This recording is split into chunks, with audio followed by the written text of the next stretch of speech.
നിസ്സഹായമായിരിക്കുന്ന ജീവിത സാഹചര്യങ്ങളിൽ ഓലോല കണ്ണുനീർ ഒഴുക്കിക്കൊണ്ട് നമ്മുടെ കിടക്കകളിൽ കണ്ണുനീർ കൊണ്ട് നിറച്ച് തലകണകളെ കണ്ണുനീരിന്റെ രഹസ്യ സംഭരണികളാക്കി മാറ്റുന്ന രാത്രിയുടെ യാമങ്ങളിലെ നെടുവീർപ്പുകൾ കേൾക്കുന്ന ദൈവം, ശ്വാസനിശ്വാസങ്ങളുടെ അർത്ഥവും നെടുവീർപ്പിന്റെ അർത്ഥവും ഗ്രഹിച്ചുകൊണ്ട് അതിന് മറുപടി നൽകുവാൻ കഴിയുന്ന ദൈവം, വിളിക്കുമ്പോൾ, കരയുമ്പോൾ, വിതുമ്പുമ്പോൾ, കണ്ണുകൾ ഈറനണിയുമ്പോൾ, രഹസ്യമായി ആരും അത് കാണാതെ മറയ്ക്കുവാൻ ബന്ധപ്പെട്ടുകൊണ്ടിരിക്കുമ്പോൾ, കരയുവാൻ പോലും സ്വാതന്ത്ര്യമില്ലാതിരിക്കുന്ന സാഹചര്യത്തിൽ, ഒരു മനുഷ്യന്റെ വാക്കിനോ കരത്തിനോ ദുഃഖത്തെ ആശ്വസിപ്പിക്കാൻ കഴിയാതിരിക്കുമ്പോൾ, അതിൽ നിന്ന് വിടുവിപ്പാൻ കഴിയാതിരിക്കുമ്പോൾ, ഉള്ളിൽ നിന്നൊരു ചോദ്യം ഇങ്ങനെ ഉണ്ടാകും: ഈ കണ്ണുനീർ എന്നു മാറും?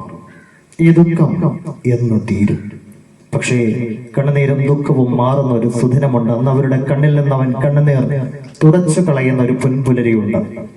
കണ്ണുനീർ മാറി വേദനകൾ എന്ന് തീർന്നു എന്ന് ആരംഭിക്കുന്ന മനോഹരമായ ഗാനം നമുക്കായി ആലപിക്കുന്നു കർത്താവിന്റെ ദാസൻ പാസ്റ്റർ ജോബി.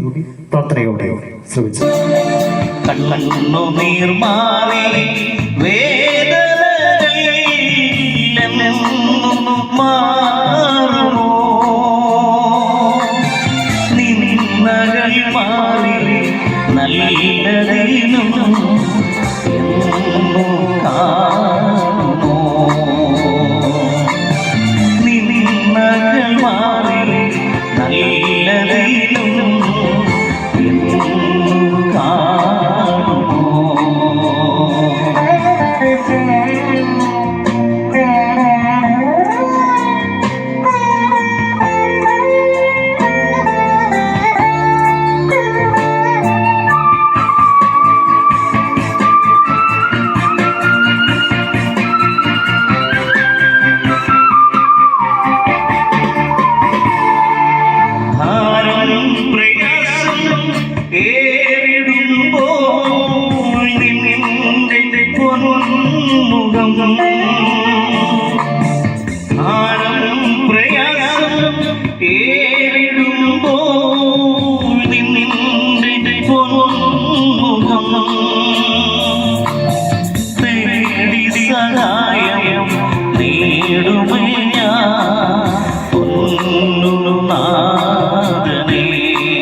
അന്യനല്ലോ യാത്ര ചെയ്യുവാൻ.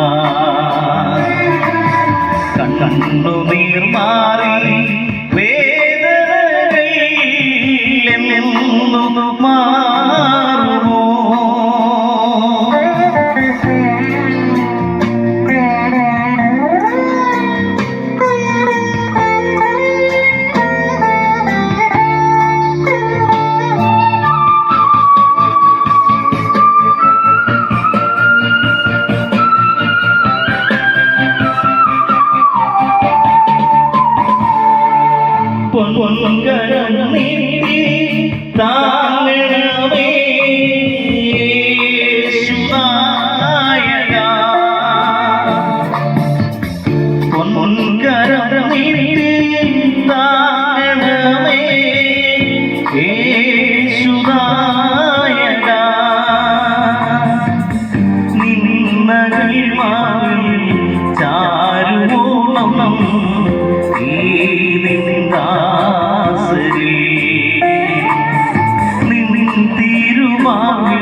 കണ്ണുനീർ മാറി